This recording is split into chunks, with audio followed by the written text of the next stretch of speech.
Para sa dugang ang mga balita sa Negros kag Panay, mangin kaupod ta si Adrian Prietos. Adrian?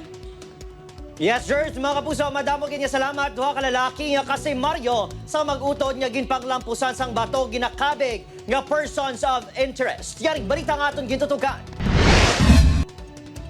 Masobra 300 metros salin sa Barangay Hall sang Ilopez ang balay sang pamilya Bornales. Gani hindi kunuliwan kay punong Barangay Arce ang mag-utod nga ginpanglampusan sang bato.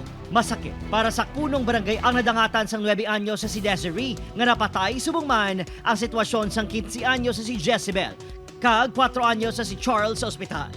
Gani isa siya sa mga nagabulig sa kapulisan sa nagapadayon ng investigasyon. Ginkumpirmar sini sa news team nga mga persons of interest, residente mismo sang barangay. Para daw wala pa natin sila record sa pero taga Barangay Lopez. Kilala ko nila nga personal, tiyo galing kay tiya muna wala pa confirmation no kung sila gid bala ang nagimo sang klase nga krimen. Mga legal age na, ang isa daw mga 40 years old, ang isa guro daw basi almost mga 50 years old na.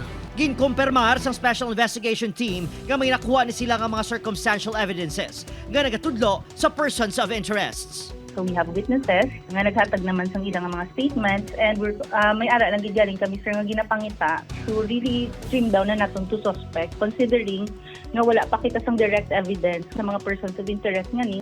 So now circumstantial evidence kaya nakuha naton, pwede man na siya gyapon. Nagwa sa death certificate ni Desiree nga severe traumatic brain injury secondary to trauma ang iya ginkamatay. Ginpaidalong pa sa autopsy ang iya bangkay. Sa exclusive interview sa Iloy sa mga biktima nga isa ka OFW, ginapahayag sini nga ginakabig isa sa mga saksi si Charles apang hindi pa ini sa subong maistorya. Hindi pa sa kung kamangkuton mo sa amo na wala to na lang kung kano sa marili. Napangali ito yung pasensya sa bata kung kayo wala ko sa maasipan. Wala ko pag sa nakita, kaya hindi na ako ang mga utod yan. Nagalao mga may sa mga biktima nga mapadasig ng investigasyon agud mahatagan sa hustisya ang natabo sa ila.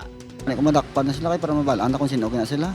Preso na hasta mapatay, life sentence na lang ang gid. Kung mabalik ang mga penalty ng mga bita, ito, matanim mo bita yun. Opod Kiril Gasilio, Adrian Pretos, 1 Western Visayas.